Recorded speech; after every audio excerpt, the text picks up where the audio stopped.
Mis queridos alumnos de sexto básico, ¿cómo están? Aquí muy cariñosamente los saluda su profesora Paola González de Lenguaje y Comunicación. Espero que todos estén bien en su casita, en familia, cuidándose, protegiéndose y esperando que esto pase muy luego para poder volver a reencontrarnos. Queridos alumnos y alumnas, este video, primero que todo es para saludarlos y segundo es para explicar el PowerPoint que iba en conjunto con la guía que se envió. La idea es que lo revisemos y esto les va a ayudar a complementar la realización de la guía enviada. Guía. Entonces vamos a trabajar. Nosotros en la guía número 6 vamos a trabajar con distintos tipos de textos narrativos. Por lo tanto, vamos a revisar el PowerPoint de lo que es la narración, con sus características y elementos principales. Entonces, ¿qué es la narración? Primero que todo, decir que la narración proviene del verbo o la palabra narrar. ¿Y qué significa narrar? Narrar significa contar una historia, ya sea real o una historia ficticia.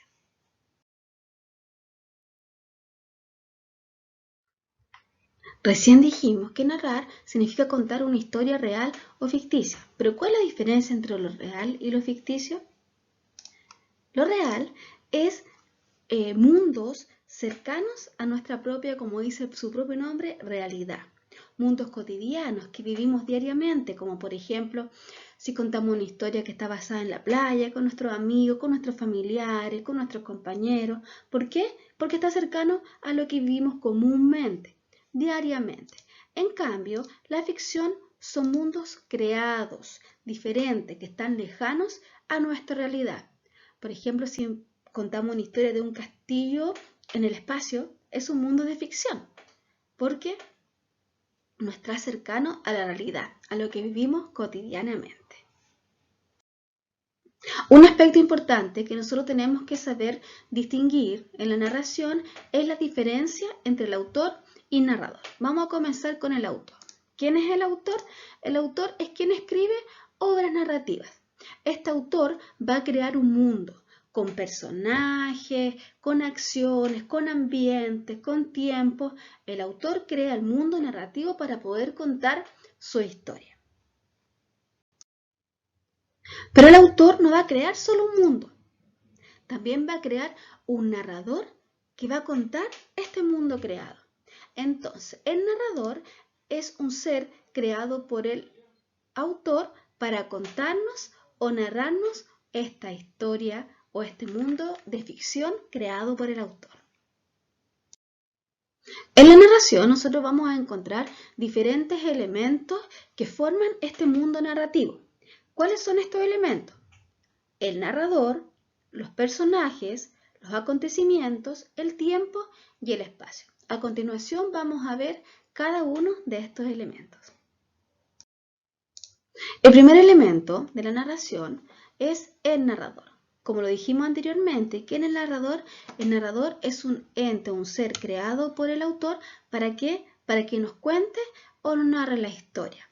Y nosotros, según su participación o el conocimiento que tienen los personajes, vamos a encontrar diferentes tipos de narradores. El primer narrador que vamos a ver va a ser el narrador protagonista.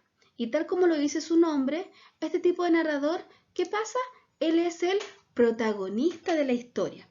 Él cuenta lo que a él le sucedió, lo que él siente, lo que él pasa.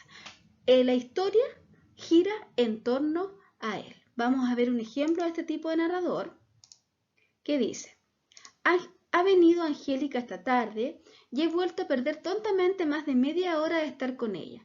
Que siempre me pase lo mismo.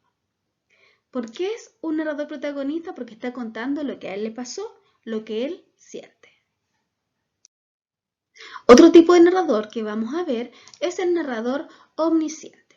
Lo primero que vamos a descubrir de este tipo de narrador es qué significa su nombre. Lo vamos a dividir en dos. Omni.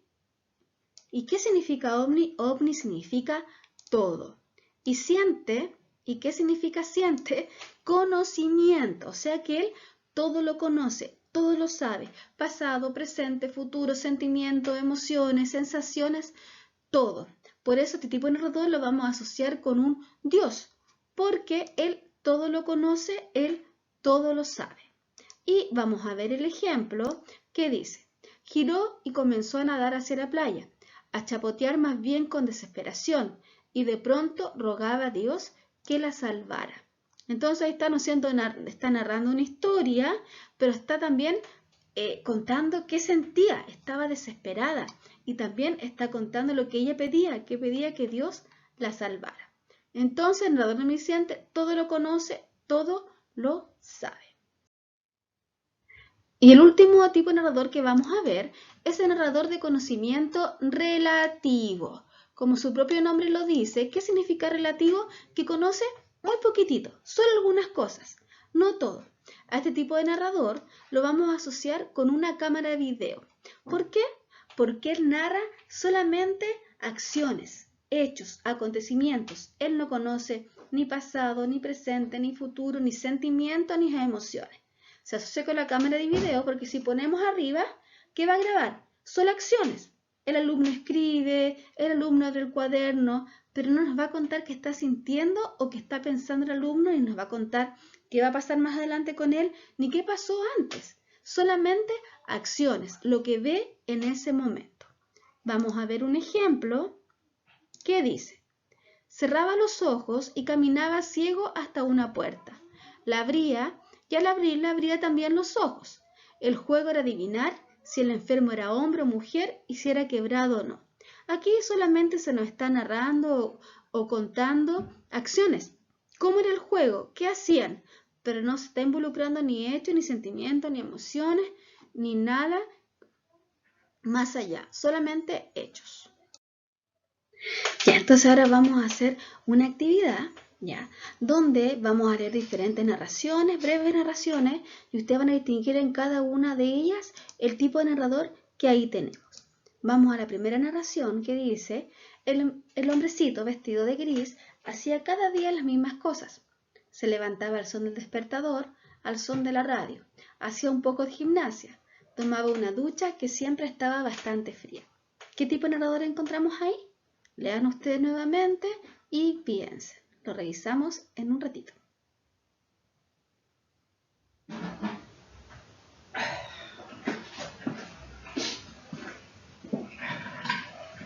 ¿Ya? ¿Lo distinguieron? Es un narrador omnisciente. ¿Por qué? Porque nos está indicando primero que él hacía todos los días las mismas cosas, entonces está en conocimiento, conoce todo. Y el agua, ¿cómo estaba? Fría. También está dando ahí una característica de que es un narrador omnisciente. Vamos al siguiente ejemplo, a la siguiente narración que dice: la tomé en mis brazos y la besé apasionado. Era Helena, mi Helena, por lo cual habría luchado 10 años bajo los muros de Troya, y a quien, por fin, lograba encontrar. Mi padecimiento se encontraban al cabo un premio. Lean de nuevo y distinguimos qué tipo de narradores.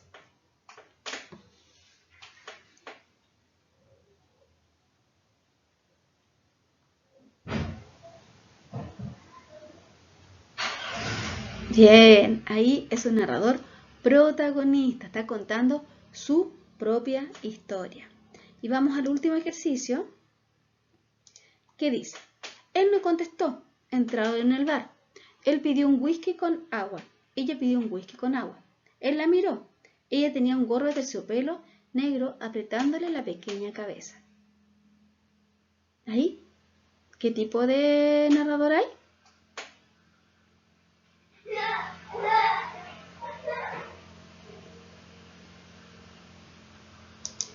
Bien, ahí tenemos un narrador de conocimiento relativo. ¿Por qué? Porque nos está relatando solamente hechos, situaciones. Otro elemento que vamos a encontrar en la narración son los personajes. ¿Quiénes son los personajes? Son los seres creados por el autor y que le dan vida a la narración. Vamos a encontrar personajes reales, ¿no es cierto?, cercanos a nosotros, como también personajes que son netamente fantásticos. Los personajes también van a tener su clasificación. Lo vamos a clasificar en principales y en secundarios. Los principales, a través de ellos gira toda la historia. Son los más importantes dentro de la narración. Vamos a ver un ejemplo con un cuento muy conocido que yo creo que todos ustedes lo saben, que es La Caperucita Roja. Dentro de ese cuento, ¿quiénes son los personajes principales? Aquí lo tenemos, el lobo, la Caperucita y la abuelita, ¿no es cierto? Porque a través de ello, ¿qué pasa? Gira toda la historia. Y también vamos a tener los personajes secundarios. ¿Quiénes son los personajes secundarios? Los que acompañan al personaje principal. En el mismo ejemplo que di anteriormente con el cuento de la Caperucita, aquí podemos dar a conocer, ¿no es cierto?, como personaje secundario al cazador y también a la mamá de la Caperucita. Otro elemento que vamos a encontrar en la narración son los acontecimientos. ¿Qué son los acontecimientos? Son todos los hechos que suceden en la narración. Todo lo que les pasa a los personajes y también todo lo que sucede en la historia. Los acontecimientos nosotros los vamos a dividir en 3 partes. Primero vamos a encontrar la introducción o situación inicial. Aquí, en esta parte nosotros vamos a conocer a los personajes, el ambiente, nos va a introducir a la narración. Luego tenemos el nudo o conflicto, que es el desarrollo de la historia. Y finalmente vamos a tener resolución de desenlaces, que es el final. Vamos a conocer finalmente en este desarrollo de lo que le pasó a los personajes, en qué va a concluir, en qué va a terminar. Otro elemento narrativo es el tiempo. ¿En qué consiste el tiempo? Corresponde a la manera en que está organizada la historia, ¿ya? O sea, de repente una historia puede ser contada desde su desenlace y de ahí explica por qué llegó a ese final. Pero nosotros, dentro de los textos que vamos a trabajar, nuestra historia va a ser contada normalmente como lo vimos recién, desde el inicio, luego viene el desarrollo y luego terminamos con el desenlace. El último elemento que vamos a ver es el espacio. ¿Qué es el espacio? Es el lugar en donde transcurre la historia. Puede ser colegio, una plaza, en la casa, en el parque, lugares reales, como también lugar ficticio o creados por el mismo narrador. Nosotros en la narración vamos a encontrar diferentes tipos de textos. Vamos a encontrar cuentos, vamos a encontrar leyendas, vamos a encontrar mitos, fábulas, novelas, etc. Pero nosotros en la guía que estamos trabajando, en la guía número 6, vamos a trabajar con mitos, leyendas y fábulas, que es lo que vamos a ver a continuación. El primer tipo de texto que vamos a ver nosotros va a ser el mito. ¿Qué es el mito? Es una narración que tiene por función explicar el mundo y su funcionamiento. ¿Qué quiere decir? El origen del mundo, el origen del universo. En este tipo de texto, el narrador va a estar en tercera persona. ¿Por qué? Porque él va a estar distante a los hechos. Los personajes en el mito van a ser dioses, semidioses o seres sobrenaturales y estos personajes van a interactuar con los seres humanos. El tiempo y el espacio en los mitos va a estar generalmente en un pasado remoto, ¿ya? ¿Por qué en un pasado remoto, en un pasado lejano? Porque nos va a contar sobre la creación del universo, la creación del mundo, ¿ya? Y finalmente, ¿cuál va a ser la acción principal de los mitos? La influencia de los dioses en la vida y en la creación del mundo y del destino de los seres humanos.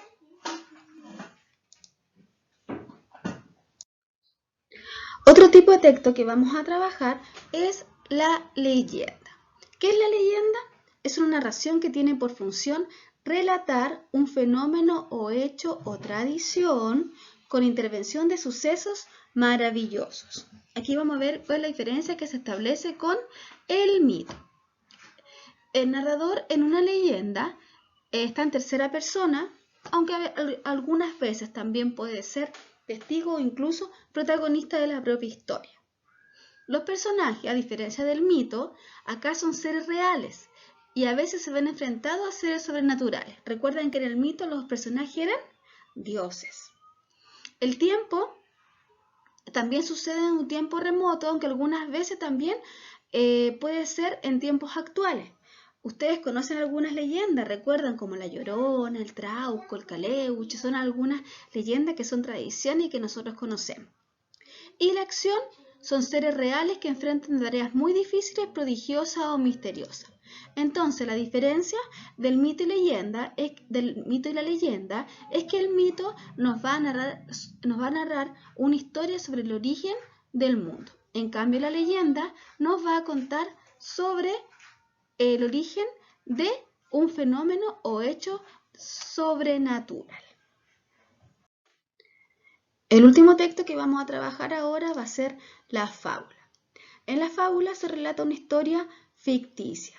El narrador nos va a contar la historia, va a tener personajes que pueden ser animales o personas y son quienes realizan las acciones. Los acontecimientos van a ser los sucesos o hechos que ocurren en la historia. Y la característica principal de la fábula es que ella nos deja una enseñanza, y esta enseñanza la vamos a denominar como moraleja. Queridos alumnos y alumnas, con la explicación del PowerPoint, ya podemos realizar la guía número 6, la que vamos a trabajar nosotros con los textos revisados. Vamos a trabajar con 4 actividades. La primera actividad, que es la narración, la ferretería fantasma, luego de un mito, el trueno y el relámpago, luego con la leyenda, la eterna búsqueda de la juventud y posteriormente con la actividad realizada por el proyecto de integración. Cualquier duda o consulta que tengan sobre la guía, alguna pregunta, la idea es que me escriban a mi correo profesora.paolagonzalezroja@gmail.com. Yo les respondo a cualquier duda que tengan para que realicen la guía en forma óptima. Otro punto importante, queridos alumnos, son los libros dados para el hogar, las lecturas domiciliarias. Este año, primer semestre, nosotros vamos a trabajar con los libros Dos princesas sin miedo y luego Historia de una gaviota y del gato que le enseñó a volar. La idea es que lo estén trabajando en su hogar. Si algún alumno o alumna no lo tiene, me avisa a mi correo y yo se los envío, así es que no hay inconveniente en esto. Les dejo a todos un abrazo grande. Cuídense y espero pronto nos volvamos a ver. Con cariño, profesora Paola.